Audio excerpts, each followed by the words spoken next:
हा जो आक्रोश मोर्चा काढण्याची वेळ आमच्यावर आली आहे, कारण का आम्ही प्रचंड अस्वस्थ गेले अनेक महिने आहोत. 6 महिन्यापूर्वी मी स्वतः पियुष गोयलांना ट्विट केलं होतं आणि सांगितलं होतं की पुढचा हा कांद्याचा प्रवास अडचणीचा असणार आहे, तुम्ही धोरण व्यवस्थितपणे आखा. त्यावेळीच माझ्यावर प्रचंड टीका भारतीय जनता पक्ष म्हणजे भ्रष्ट जुमला पार्टी आणि पियुष गोयलांनी केली होती. मी त्यानंतर त्यांची भेटी घेऊन त्यांना पूर्ण काय धोरण करायला पाहिजे अशी विनंतीही केली होती. पण तेव्हा त्यांनी अतिशय सांगितलं की हे माझं जे बोलणं होतं ते चुकीचं होतं. आणि आज तुम्ही बघताय की 6 महिन्यापूर्वी जी गोष्ट मी कांद्याच्या बद्दल बोलले होते ती आज परिस्थिती तुमच्या सगळ्यांच्याच डोळ्यासमोर आहे. आजच इथे यायच्या आधी तुमच्याच चॅनलवर मी पाहिलं की महाराष्ट्राच्या एका जिल्ह्यात 1 रुपयाला कांदा आहे, 1 रुपयाला, आणि त्या शेतकऱ्यांनी ठरवलंय की कांदा तिथेच जाळून संपून टाकायचा. तुमच्याच चॅनलवर आलेली बातमी आहे. त्याच्यामुळे आजचा महाराष्ट्राचा काळ्या मातीची इमान राखणारा जो कष्ट करणारा शेतकरी आहे, तुमचा माझा अन्नदाता आहे, त्याचं कंबरडं मोडण्याचं पाप हे ट्रिपल इंजिनचा महाराष्ट्राचं खोके सरकार करतंय आणि केंद्र सरकार करतंय. आणि दुसऱ्या बाजूला कांद्याचा फटका जो आहे तो फक्त शेतकऱ्याला न बसला असून एक्सपोर्टवर देखील बसतोय. पॅकेजिंग असेल, ट्रान्सपोर्टिंग असेल, याच्यावर देखील त्याचा फटका बसतोय. म्हणजे नॉट ओन्ली फक्त शेतकरी तर बाकीचे जे व्यवसाय करणार आहेत त्यांच्यावर देखील मोठा फटका. किती मोठे, तुम्ही जर JNPTला गेला तर तिथे किती कांदा पडलाय, कुजलाय याचा हिशोब त्या केंद्र सरकारने बघावा. हे अतिशय स्वार्थी असं हे केंद्राचं सरकार आहे आणि ते पूर्णपणे शेतकऱ्याच्या विरोधात आहे. देशातील 100 कर्तृत्ववान महिलांमध्ये तुमचा सहभाग झालेला आहे आणि दुसऱ्या बाजूला अगदी अपोजिट बघायला गेलं तर पार्लमेंटमधून तुमचं निलंबन होतं. हे कसं याकडे बघताय? भारतीय जनता पक्ष हा महिला विरोधी आहे, त्याच्यामुळे मला काही आश्चर्य वाटत नाही. आणि अशा जेव्हा बातम्या येतात तेव्हा खरं तर आपल्यावरची जबाबदारी वाढते याची मी जाणीव ठेवते. लोकसभा विधानसभा निवडणुका एकत्र होणार नसल्याचं एकंदरीत पाहायला मिळतंय. त्यानंतर जे मुंबईची महानगरपालिकेची निवडणूक आहे तीही पुढे ढकलली जाते. कसं पाहताय भाजप सरकार एकंदरीत सर्व निवडणुका? हे सरकार नाहीये, दडपशाही आहे. दिल्लीत सगळं ठरवतं महाराष्ट्रात काय होणार. त्याच्यामुळे एक तर मला अपेक्षितच नव्हतं हे इलेक्शन घेतील. आमचे सगळेच नगरसेवक म्हणतात ताई तुमचं इलेक्शन नंतर विधानसभा 2025 मध्ये वेळ मिळाला तर आमचं, अशी परिस्थिती झाली आहे. पण ही बातमी नसून भरडला कोण जातंय? सर्वसामान्य बायबाप महाराष्ट्राची जनता याच्यात भरडली जाते. याचं कारण असं की आता नगरसेवक हा तुमच्या रोजच्या सुखदुःखात असतो. म्हणजे गटर असेल, पाणी, गटर, मीटर, वॉटर या सगळ्यामध्ये तुमच्या सुखदुःखात रोजच्या गरजांमध्ये, घरात कोणी आजारी पडलं, कुणाचं निधन झालं, कोणी जन्माला, काही असलं तरी नगरसेवक तो तुमच्या हक्काचा माणूस असतो. तो गेले 2-2.5 वर्ष त्याला जबाबदारीच नाहीये, इलेक्शनच झालेलं नाही. आणि सर्वसामान्य माणूस रोज कॉर्पोरेशनमध्ये जाऊ शकतो का? त्याला आत तरी जाऊ देतील का? भेटणं तर विसरा. आणि एक म्युन्सिपल कमिशनर एवढ्या नगरसेवकांचं काम करू शकतो का? तर नाही करू शकत. तो काही सुपरमॅन नाहीये. आणि त्याच्यामुळे ही यंत्रणा, ही दडपशाही आहे. यांना लोकशाहीच नकोय, यांना इलेक्शनच नकोय, असं यांच्या सगळ्या कृतीतून दिसतं. काही लोकसभेच्या जागेवरनं काही सीट शेअरिंग संदर्भात काही चर्चा झाली आहे का? कारण की जयंत पाटील काल म्हणाले होते की येत्या आठवड्यात याची चर्चा होईल, त्यामुळे काही आखणी आपण करतोय. दिल्लीमध्ये ऑलरेडी याची सविस्तर चर्चा सोनियाजी, उद्धवजी आणि आदरणीय पवारसाहेब आणि सगळ्याच पक्षाच्या वरिष्ठ नेत्यांची 2-3 राऊंड ऑलरेडी इंडियाच्या मीटिंगच्या वेळीही झालेल्या आहेत. आणि पुढच्या 8-10 दिवसामध्ये पूर्णपणे याची सगळी माहिती तुमच्यापर्यंत पोहोचवली. तर ते भाजपच्या तिकिटावरती लढण्याची शक्यता एकंदरीत वर्तवली जाते. शिवसेनेचे आमदार एकत्र होण्याची शक्यता वर्तवली. आजकाल हे कोणी ठरवत नाही हो, हे आईस ठरवतं. आईस म्हणजे इन्कम टॅक्स, CBI आणि ED. आता हे आईसवाले आहेत ना, तेच ठरवतात कोण कुठल्या चिन्हावर लढणार. कारण का लोकशाही राहिलीच नाही, अशीच परिस्थिती आहे. थोडेच लोक जे लढवय आहेत, अमोलदादांसारखे, ते लढायला तयार आहेत. कारण का त्यांचं संविधानावर प्रेम आहे, भारतरत्न डॉक्टर बाबासाहेब आंबेडकरांवर विश्वास आहे. त्या संविधानाच्या चौकटीत अमोलदादांसारखे लोक आज काम करतात, ज्याचा आम्हाला सार्थ अभिमान आहे. खरं तर आदरणीय शरद पवारांची काल भेट घेतली, त्याच्यामागचं काय असं? कोणी आदरणीय पवारांची भेट घेतली ते नाही मला माहिती. काल पवारसाहेब खूप लोकांना भेटले. जरांगेंची खरं तर रॅली निघतीये, म्हणजे जरांगे मुंबईकडे रवाना होतात. एकंदरीत हा आक्रोश त्यांचा पुढे येतो की काय एकंदरीत? आता बघूया, 20 जानेवारीपर्यंत वेळ दिलेली आहे जरांगे पाटलांनी सरकारला. बघूया काय होतं. अजून 20 दिवस आहेत. ताई, एका बाजूला दादांनी शिरूर लोकसभा मतदारसंघातून माझा उमेदवारच निवडून येणार अशी ग्वाही दिल्यानंतर आज हा मोर्चा जो आहे तो बारामतीमधून काटेवाडीत देखील जातो आहे. तुम्हाला असं देखील वाटतंय का की बारामतीतील शेतकऱ्यांचे प्रश्न जे आहेत ते सोडवलेले गेलेले दिसत नाहीयेत आणि पुन्हा एकदा या मोर्चेतून काय आव्हान असेल? हे माझं मत नाहीये, हे तुमची चॅनल्स पण बघा, हे सर्वसामान्य मायबाप जनतेचं मत आहे. अमोल दादा आणि मी आम्ही सेवा करायला इथे आलोय. आम्ही दोघं लोकप्रतिनिधी म्हणजे काय, लोकांचे प्रतिनिधी आहोत. आम्ही लोकांचे सेवक म्हणून, लोकांचा आवाज म्हणून आम्ही दिल्लीत बोलतो. आम्ही काही काल्पनिक गोष्टी बोलत नाही पार्लमेंटमध्ये. काल्पनिक गोष्टी आमचे सत्तेतले लोक बोलतात, आम्ही दोघं सत्य बोलतो. आणि आमचं काम काय, सर्वसामान्य मायबाप जनतेचे प्रश्न हे लोकसभेत जाऊन सत्य बोलणं, याच्यासाठी आम्हाला लोकांनी निवडून दिलंय. त्याच्यामुळे कुठलं गाव वाडी वस्ती असं नाही, लोकांच्या मध्ये जी अस्वस्थता आहे, लोकांचं जे दुःख आहे ते आम्ही मांडतोय. खासदाराचं काम आहे पॉलिसी मेकिंग करणं, पण तुम्हाला रस्त्यावरची लढाई लढावी लागते. आता करणार काय आम्ही? ना जिल्हा परिषद मेंबर आहे आणि ना कॉर्पोरेशनला कोणी आहे. आणि लोकप्रतिनिधीची जबाबदारी असते. आम्ही गल्लीपासून दिल्लीपर्यंत आम्ही जबाबदारी घ्यायला तयार आहोत, कारण का लोकांनी एका विश्वासाच्या नात्याने मला आणि अमोल दादांना निवडून दिलंय. त्याच्यामुळे आम्ही सतरंजी पण उचलायला तयार आहोत आणि पार्लमेंटमध्ये सत्याचा झेंडाही फडकवण्याची ताकद ही आमच्यामध्ये आहे. काही पुण्यात वारजे भागात म्हणजे ज्या ठिकाणी बारामती लोकसभा मतदारसंघ जातो त्याच ठिकाणी गाड्यांची तोडफोड असेल किंवा पुणे शहरात अनेक वेळा कोयत्यांचे हल्ले आता पुन्हा एकदा डोकं वर काढू लागलेले आहेत. अनेक वेळा तुम्ही देखील म्हणताय गृह मंत्रालयाचं अपयश आहे. पुन्हा एकदा तोच प्रश्न, काय उत्तर? मी तर गेले हे सरकार ट्रिपल इंजिनचं खोके सरकार झाल्यापासून सांगते, पॉलिसी पॅरालिसिस आहे. महाराष्ट्रात एवढा क्राईम कधी नव्हता. आणि असं कसं होतं की योगायोग असेल आणि डेटा वाईज आपण चर्चा करूया. जेव्हा जेव्हा देवेंद्रजी गृहमंत्री होतात तेव्हा या राज्यातला क्राईम कसा वाढतो. आणि हे मी माझ्या काल्पनिक कथा नाहीये, तुमच्या चॅनलचा डेटा वाचून सांगा. नागपूरमध्ये मागच्या आठवड्यात झालेली घटना, पुण्यात होलेली कोयता गँग, आमच्या काळात कधी कोयता गँग होती का? गाड्या फोडण्याची ज्या पद्धतीने होत आहे, अर्थातच हे गृह मंत्रालयाचा फेलियर आहे.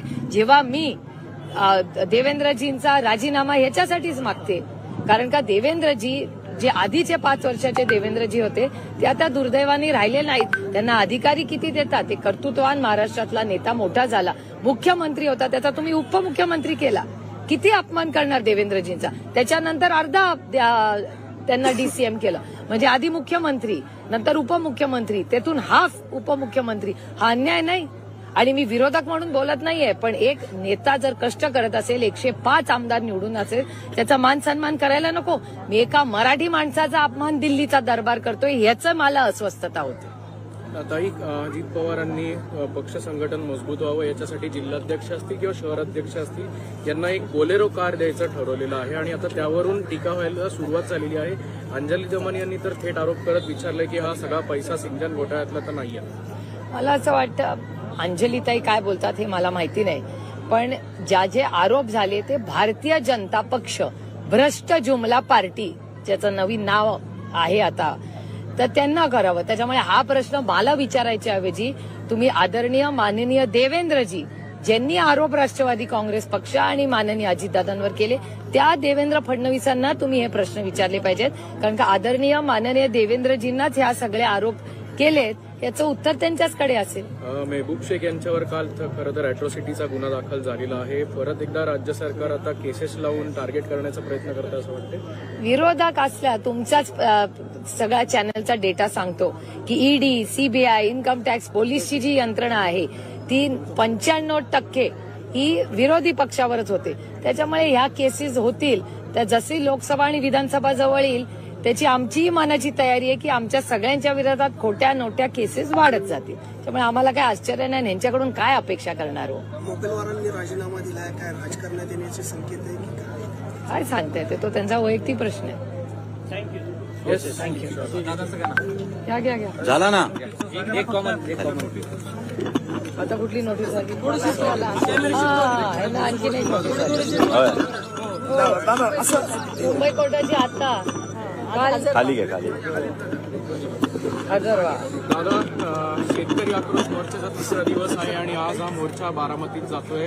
कसं बघता याच्याकडे? आज काही दादांना बारामतीत जाऊन आवाहन करणार का? शेतकऱ्यांच्या प्रश्न सोडवण्यासंदर्भात काही विनंती अर्ज? बघा, आदरणीय दादा हे मोठे नेते, त्यामुळे त्यांना आव्हान नाही, त्यांना आवाहन जरूर करेन की सर्वसामान्य शेतकऱ्यांचे हे प्रश्न आहेत आणि केंद्रातलं जे भारतीय जनता पक्षाचं सरकार आहे, या जनता पक्षाच्या सरकारला जाग आणण्यासाठी दादांनी आग्रही भूमिका घ्यावी, ठाम भूमिका घ्यावी. कांद्याची निर्यात बंदी तात्काळ उठवावी.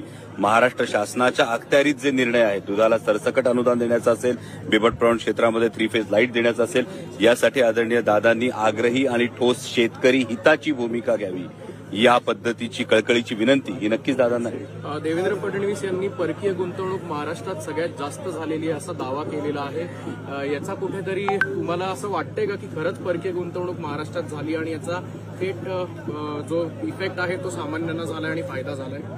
भ्रष्ट जुमला पार्टीची ही नेहमीची नीती आहे. मोठमोठे फक्त आकडे फेकायचे. मी आणि ताई जेव्हा संसदेमध्ये असतो तेव्हा सुद्धा आम्ही हजारो लाखो कोटींचे फक्त आकडे ऐकत असतो, पण जेव्हा वस्तुस्थिती येते तेव्हा मात्र लाखो कोटींची फक्त उद्योगपतींची कर्ज माफ होतात. सर्वसामान्य शेतकऱ्यांना, सर्वसामान्य तरुणांच्या तोंडाला पानं पुसली जातात. त्यामुळे माननीय देवेंद्रजी याच भ्रष्ट जुमला पार्टीच्या नीतीनुसार मोठमोठे आकडे फक्त फेकतात. ग्राउंड रियालिटी काय आहे तर मी माननीय देवेंद्रजींना एवढीच विनंती करेल की उघडा डोळे आणि बघा नीट. दोघेही संसदरत्न आहात, मात्र तरी सुद्धा राज्यात तीन पक्षाचं सरकार असलं तरी तुम्हाला ही लढाई जी आहे ती रस्त्यावर उतरायची वेळ येते. कारण राज्यातलं सरकार हे एक फुल दोन डाऊटफुलचं सरकार आहे आणि एक फुल दोन डाऊटफुल असल्यामुळे याच्यामध्ये पॉलिसी पॅरालिसिस आहे. आज 22 दिवस कांद्याची निर्यात बंदी आहे. महाराष्ट्रातला मला एक नेता, या एक फुल दोन डाऊटफुल सरकारमधला एक नेता दाखवा ज्यांनी दिल्लीच्या सरकारला डोळे दाखवून सांगितलं की आमच्या शेतकऱ्यांचा प्रश्न आहे, तुम्हाला निर्यात बंदी उठवावी लागेल.